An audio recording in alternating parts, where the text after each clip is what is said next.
చెప్పండన్న ఎట్లా అనిపిస్తుంది ఈ 14 నెలల పాలన కాంగ్రెస్? 14 నెలల పాలనలో ప్రజలే ఆత్మవిమర్శన చేసుకోవాలి. మేము దానికి సమాధానం చెప్పి ఈ మైక్ ద్వారా మేము చెప్పాల్సింది, మేము తెలియజెప్పాల్సింది ఏమీ లేదు. ప్రజలకు వివరంగా అంటే క్లుప్తంగా అర్థమవుతుంది. ఏమని వాళ్ళ ఆత్మవిమర్శన చేసుకోవాలి. What is the different Revanth Reddy and KCR. Okay. So మరి ఇప్పుడు ఒక్కొక్క హామీ ఏదైతే 6 గ్యారంటీలు అన్నామో అన్నీ అమలు చేసుకుంటూ వస్తున్నామో అని చెప్పేసి కాంగ్రెస్ మంత్రులు చెప్తున్నారు, ముఖ్యమంత్రి గారు చెప్తున్నాడు. ఈ వాక్యాలను మీరు ఎట్లా చూస్తున్నారు ఒక ప్రజలుగా? ఓకే, ఆరు అమలు చేసిన అని చెప్పిండు కదా. 6 ఏం అమలు చేసిండ్రో అవి ఎవరు అడిగిండ్రు? ప్రజలు వాళ్ళని అడిగినలా? అడగని వాడు ఫ్రీ బస్ మేము అడగలేదు. సరే, వాళ్ళు ఇచ్చిన ఏం అడిగినా? ఇంతకుముందు కేసీఆర్ కిట్ ఉంది హాస్పిటల్లో, ఇప్పుడు వస్తుందా? మీరే చెప్పండి, వస్తుందా? పింఛన్ వస్తుందా? వృద్ధాప్య పింఛన్ వస్తుందా? అవును, 2000 వస్తుంది. సరే, రైతు జనవరి 26 అర్ధరాత్రి తర్వాతనే అకౌంట్లో పైసలు పడతాయని పడ్డాయా? లేదు. చెప్పండి, ఇది చాలు మీకు. ఓన్లీ ఈ వాయిస్ ఏంటంటే ఈ మీడియా ద్వారా ఈరోజు మీ అందరికి ఒకటే చెప్తున్నా, ప్రజలారా మీరు ఆత్మవిమర్శన చేసుకోండి. మీరు ఒక కొత్త ప్రభుత్వానికి మీరు అవకాశం ఇచ్చింది, కానీ అది పూర్తి శాతం మీరు ఆత్మవిమర్శన చేసుకోండి. ఆ ప్రభుత్వానికి ఈ ప్రభుత్వానికి తేడా ఉందో మీరే గమనించండి. అంటే ఒక్కొక్కటి అన్ని నెరవేర్చుకుంటూ వస్తున్నాము. రైతులకు రైతు భరోసా ఇస్తున్నాము. మీరు అన్నట్లనే జనవరి 26 తారీఖు తర్వాత పడతాయి అని చెప్పాడు. ఇప్పుడు ఒక్కొక్కరికి పడుతూనే ఉన్నాయి కదా. మార్చి 30 తారీఖు దాకా వాళ్ళు టైం ఇచ్చారు కదా. ఎప్పుడు రైతు బంధువు కాలేదని ఇట్లా గవర్నమెంట్ను బ్లేమ్ చేయడం ఎంతవరకు కరెక్ట్? ఇదే కాదు, ఒక అంశంలో, ఈ ఒక్క అంశమే కాదు, ప్రతి అంశంలో రేవంత్ రెడ్డి అనేది ప్రజలను మభ్యపెట్టడం తప్ప వేరే ఏ లేదు. ఓన్లీ ప్రజలను మభ్యపెట్టేందుకు ఆయన. ఇప్పుడు బీసీ కులగా అది ఎందుకు, దేనికోసం మీరు చెప్పండి, దేనికోసం? అంటే ఈ రాష్ట్రంలో బీసీలు ఎక్కువ ఉన్నారు కాబట్టి కామారెడ్డి డిక్లరేషన్లో రాహుల్ గాంధీ వచ్చి చెప్పడం అనేది జరిగింది. బీసీ కులగాన దేశవ్యాప్తంగా చేస్తాం, ఈ రాష్ట్రంలో మా కాంగ్రెస్ పార్టీ అధికారంలోకి వస్తే బీసీ కులగాన చేస్తాము అని చెప్పారు. అంటే బీసీలు రాజకీయంగా, ఉద్యోగ అవకాశాలల్లో లేకుంటే అన్ని విధాలుగా బీసీలు పాపులేషన్ ఎక్కువ ఉంది, తక్కబడుతుంది కాబట్టి వాళ్ళ అవకాశాల గురించి చేస్తాము అని చెప్పారు. లెక్కలు కడతామన్నారు. ఇది తప్పంటారా? పూర్తి బీసీ నియోజకవర్గానికి లేకపోతే బీసీ ముద్దు బిడ్డలకు చాలా మంచి అవకాశం కాదా? కానీ రెండో విడత మళ్ళీ ఎందుకు చేసినట్టు? మొదటి విడత చేసిండ్రు, మళ్ళీ రెండో విడత పట్టిగా ఇది టైంపాస్, ప్రజలను మభ్యపెట్టడం తప్ప ఇంకా వేరే ఏం లేదు. బీసీ అయినా, ఎస్సీ అయినా, ఏ కులాల వారైనా నువ్వు ఇచ్చిన హామీలేంటి అవి ఫస్ట్ నెరవేర్చు, తర్వాత ఇవి చేయి. ఇప్పుడు ఇవి నెరవేర్చు. నువ్వు ఎలక్షన్ అయినా కానీ ఈ రోజు వరకు ఎన్ని హామీలు చెప్పినావు, ఏవి ఆ హామీలు? ఆ హామీలు నెరవేర్చు. నిన్ను అడగలేదు బీసీ బంధు, నిన్ను అడగలేదు బస్సు ఫ్రీ బస్సు, నిన్ను అడగలేదు కరెంటు ఫ్రీ, ఇవి ఏం అడగలేదు. అడిగిన వాటిని చెయ్యి. ఇవన్నీ పాత గవర్నమెంట్ పెట్టినాయి కదా. ఇప్పుడు మీరు చెప్పిన పథకాలన్నీ ఒక బస్సు తప్ప ప్రతి ఒక్క పథకం పాత గవర్నమెంట్ పెట్టిందే కదా. ఇప్పుడు రైతు బంధు విషయం కావచ్చు, లేకుంటే కరెంటు మాఫీ విషయం కావచ్చు, ఇవన్నీ ఆ గవర్నమెంట్ తీసుకున్నది కదా. 24 గంటలు కరెంట్ అని, ఇది కొత్తగా చేసింది ఏముంది? 24 గంటలు కరెంటు పాత ప్రభుత్వం అంటే మెచ్చుకోవాలి, దానిలో ఏం లేదు. ఫ్రీ బస్సు అనేది మెచ్చుకోవాలి. మిగతా ఏమున్నాయో ఆయన 12 ఇచ్చిండు పథకాలు ఓన్గా. ఎన్ని 13 ఇచ్చిండు. 13లో ఎన్ని అమలు అయినాయి, ఇంకెన్ని అమలు కావాలో మీరే చెప్పండి, నేను కాదు. నేను ఎందుకంటే కేసీఆర్కి చెప్తాను నేను, కానీ నేనైతే మీరు ఒక మీడియా కాబట్టి మీరే చెప్పండి. మీరు కూడా చెప్తున్నాం కాబట్టి మీరే చెప్పండి. మాకు తెలిసిన పథకాలు మేము చెప్తున్నాం కదా. గ్యాస్ సబ్సిడీ వస్తుంది అని, కరెంటు బిల్లు మాఫీ అయింది అని, ఏకకాలంలో 2 లక్షల రుణమాఫీ అయింది. వినండి 2500 మహిళలకు ఇస్తున్నాడు. ఇవన్నీ జరుగుతున్నాయి కదా. ఇవి మీరు అన్న ఏమి కూడా మీరు క్షుణ్ణంగా, ఎందుకంటే మీరు ప్రజలు మీ ద్వారా మేము మాట్లాడేది ప్రతిదీ మేము టీవీ ద్వారానో లేకపోతే వాళ్ళు చూస్తూ ఉంటారు. ఇది నిజం మీరు మాట్లాడేది. మీరు అన్న ఇవి రెండు కాదు, దీన్ని బల్ల గుద్ది చెప్తున్నా నేను. కాదు కూడా. ఇంకొకటి మీ అందరికి ప్రజలకి ఇప్పుడు ఈ ద్వారా ఏమైందంటే, స్థానిక ఎలక్షన్స్ ఎందుకు రద్దు చేసిండు? అది క్వశ్చన్. చెప్పండి, స్థానిక ఎలక్షన్ ఎందుకు రద్దు చేయవలసి వస్తుంది ప్రభుత్వం? ఇప్పటికీ ఏడాది అయిపోయింది సర్పంచ్ లేక గ్రామాలలో. ప్రజలు ఇబ్బంది పడుతున్నారు. అయినా ప్రభుత్వానికి కనిపిస్తుందా లేదా? ఇది ఇప్పుడున్న ప్రభుత్వానికి అయితే కనిపిస్తుంది కదా. మరి స్థానిక ఎలక్షన్లు ఇప్పుడు ఎందుకు రద్దు చేస్తున్నాడు? ఎందుకు మభ్యపెట్టి టైంపాస్గా ముందుకు బీసీ కలన కులగలన మొన్ననే అయిపోయింది, మళ్ళీ ఇప్పుడు మళ్ళీ కులగలన మంచిది అది కాదు. ఫస్ట్ స్థానిక ఎలక్షన్లో ఆయన ఓటమి పాలవుతాడని ఆ భయానికి దీన్ని ఎక్స్టెన్షన్ చేస్తుండే తప్ప ఏం లేదు. చెప్పండి మేడం, చాలా రోజుల తర్వాత భవన్కు కేసీఆర్ రావడం మీరు ఎట్లా చూస్తున్నారు? సంతోషంగా ఉంది. కేసీఆర్ గారు వచ్చినా రాకుండా మాకు సంతోషమే. ఎందుకంటే భవన్లో ఎల్లకాలం మాకు కేసీఆర్ గారు కనబడుతూనే ఉంటారు. మా కళ్ళు మూసుకున్నా, కళ్ళు తెరిచినా కేసీఆర్ గారు భవన్లో ఉన్నట్టే మాకు అనిపిస్తుంది. మాకు ఎక్కడికైనా కేసీఆర్ గారు కనబడుతున్నారు. ఇంకా భవన్కే రావాలి, ఇక్కడ ఏదో చూడాలని ఏం లేదు. తనకు బదులు తన తనయుడు కేటీఆర్గా ఉన్నారు, తను చూసుకుంటున్నారు. ఎలాంటి కష్టం వచ్చినా కార్యకర్తలు కానీ నాయకులు కానీ ప్రతి ఒక్కరు కూడా మాకు అందుబాటులో ఉంటున్నారు. ప్రతి ఒక్కరు కూడా మేము టీఆర్ఎస్ కుటుంబ సభ్యులుగానే మెదులుతూ వస్తున్నాం. మాకు ఎలాంటి ఇబ్బంది లేదు. వాళ్ళ అనుకోని పరిస్థితుల్లో ఈ రేవంత్ రెడ్డి వచ్చి తెలంగాణ వచ్చిందన్న సంతోషం లేకుండా మాకు వేస్తున్నాడు అంతే తప్ప ఈ 14 నెలల పాలనను రేవంత్ రెడ్డి పాలనను ఎట్లా చూస్తున్నారు మహిళలు? దిక్కుమాల ప్రభుత్వం అంటున్నారు. బండబూతులు తిడుతున్నారు. మీరు చూస్తూనే ఉన్నారు. ప్రతి ఒక్క చిన్న పిల్లడి దగ్గర నుంచి తిడుతున్నాడు. అసలు ఇది పాలన, ఇది పాలన అంటారా? ఇదేం పాలన? ఎందుకమ్మా ఒక్కొక్క పథకము 6 గ్యారంటీలు అన్నాడు, ఒక్కొక్కటి అమలు చేసుకుంటూ వస్తుంది కదా సర్కార్. ఉన్నది 6 గ్యారెంటీలు అన్నాడు. 6 గ్యారెంటీలో ఒక్కటి చూపించండి. నేను సంక్షేమ పరిషత్ బ్రాహ్మణ సంక్షేమ పరిషత్గా మెంబర్గా పనిచేసిన మా పరిషత్తును కేసీఆర్ గారు నిర్వర్తించి సక్రమైన మార్గంలో ఈ 7 సంవత్సరాలు ఒక బ్రాహ్మణులను ఉన్నత స్థాయికి తీసుకెళ్ళిండు. విదేశీ విద్య అని మా బెస్ట్ స్కీమ్ అని స్కీములు పెట్టి వారి కుటుంబాలు బాగుపడాలని.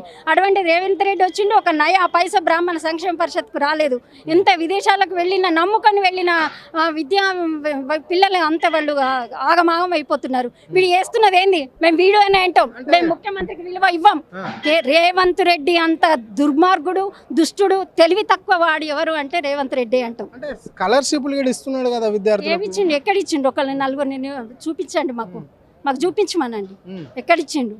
ఎవరికి ఇచ్చిండు? ఏం చేస్తున్నాడు? ఎంతసేపు కేసీఆర్ గారి కుటుంబమును కవితను తిట్టుడు, కేటీఆర్ను తిట్టుడు తప్పితే అది ఇంకో విషయం ఏం లేదా? నీ పక్క 6 గ్యారెంటీలు పక్కతో పట్టించుకోవడానికి ఇవాళ వారి కుటుంబాన్ని ముందుకు దోసి ఏదో ఒకటి రెచ్చగొట్టే మాటలు మాట్లాడు తప్పితే నువ్వు చేస్తున్నది ఏమీ లేదు. అనవసరం నువ్వు ముఖ్యమంత్రి అన్న అది కూడా మాకు లేదు అసలు. చూసారా అమ్మ, చాలా మంది ముఖ్యమంత్రులను చూసుంటారు మీ వయసులో. ఇలాంటి ముఖ్యమంత్రిని ఎప్పుడన్నా చూసారా? ఎక్కడ చూసినామండి? ఇంత దుర్మార్గుడు మేము ఎక్కడ చూడలేదు. చెప్తున్నా, ముందు పాయింటే చెప్తున్నా. ఇంత దిక్కుమాల రేవంత్ రెడ్డి అసలు చేయలేదు. అసలు ఆయనకు ముఖ్యమంత్రి ఆ పదానికి అర్థం ఏందో తెలియదు. తెలుసా? చెప్పండి. తెలియదు. ముఖ్యమంత్రి అయ్యిండమ్మా. సేపు డబ్బు సంపాదించుకోవాలి, హోదా ఉన్నదా అంటే ఉన్నది. నువ్వు చేస్తున్న పని ఏందో మాకు చూపించు. చేస్తుండే కదమ్మా. ఇప్పుడు మహాలక్ష్మి పథకం మహిళలకు ఉచిత కరెంట్ ఇస్తున్నాడు, ఉచిత బస్సు పెట్టిండు. ఆ బస్సులో తోపులాట, సిగలు కొట్టుకున్నాడు, చీరలు చింపుకున్నాడు తప్పితే దాంతో నువ్వు వచ్చింది లేదు, పోయలేదు. ఆర్టీసీకి నష్టం తప్పితే ఏం పట్టు. రైతులకు కూడా బాగానే చేస్తుండే కదమ్మా. రైతు లేదు, రైతు నీళ్ళు ఒకసారి పల్లెళ్ళకి వెళ్ళి చూడండి, వారి యొక్క అభిప్రాయాన్ని కనుక్కోనండి. ఎంత ఏమీ లేదు. నిల్లు ప్రభుత్వం అంటే ఇది ప్రభుత్వం ఉందా లేదా? వాళ్ళ కుక్కలు కదా కొట్లాడినట్టు వాళ్ళే కొట్లాడుతున్నారు. నేను ఎందుకంటే 10 మంది ఎమ్మెల్యేలు సీక్రెట్గా ఎందుకు పెట్టుకోవాల్సి వచ్చింది వీళ్ళకు? అంటే రేవంత్ రెడ్డి మీద నమ్మకం లేకనే కదా. అంతే కదా, ఏమున్నదని. అదే మా కేసీఆర్ గారు సీఎం అయినాక తెలంగాణ అభివృద్ధి ఎంత ఆర్భాటంగా ఎంత అదిగా ఉన్నది. ప్రతి ఒక్క చిన్న పిల్లడు అన్నాడు. ముఖ్యమంత్రి ఒక మాట అన్నాడు, అంటే కేసీఆర్ 9.5 సంవత్సరాలు పాలించి తెలంగాణ నాశనం అయింది, మేము కేవలం ఒక ఏడాదిలోనే అంతకంటే ఎక్కువ అభివృద్ధి చేసినాము అని చెప్పేసి హైదరాబాద్లో విజయ ఉత్సవాలు కూడా ప్రజా ఉత్సవాలు కూడా నిర్వహించడం అనేది జరిగింది. ముఖ్యమంత్రి ఉమ్మడి రాష్ట్రం ఉన్నప్పుడు అంత ప్రభుత్వం ఎట్లా ఉందో అంతకంటే అధ్వానం చేసింది ఈ 14 నెలల పాలనలో రేవంత్ రెడ్డి. అంతే తప్పితే ఏం చేసింది లేదు. కేసీఆర్ ఎక్కడ, నువ్వెక్కడ?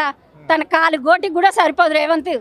కేసీఆర్ ఆనవాళ్ళు లేకుండానే చేస్తాను ముఖ్యమంత్రి అంటుండు, ఆ మొక్కనే లేకుండా పీకేస్తాను. కళ్ళలో మాట నిద్రపోయి కళలు కనుమను నిండా కప్పుకొని కళలు కంటుంటే అది ఒక కళలో అనిపిస్తుంది కావచ్చు తప్పితే అంతకు మించి ఏం చేయలేడు. ఓకే రైట్ అమ్మా, చెప్పండి అమ్మా. ఆడుకున్నట్టు అంటుండు. వాటరు కేసీఆర్ అంత కష్టపడి చెల్లు కట్టించి కాలువలు కట్టించి చెల్లు నింపితే ఇప్పుడు నీళ్లు పొలాలు ఎండిపోతున్నాయి. ఒక్కొక్క రైతు ఎంత కష్టపడుతుండ్రు. మేము చేసిన నీళ్ళని మాకెందుకు ఇస్తలేడు? ఇవ్వాలి కదా. అసలు ఆయనకు తెలుసా రాజకీయం? తెలుసా ఆయనకు? వ్యవసాయం తెలుసా?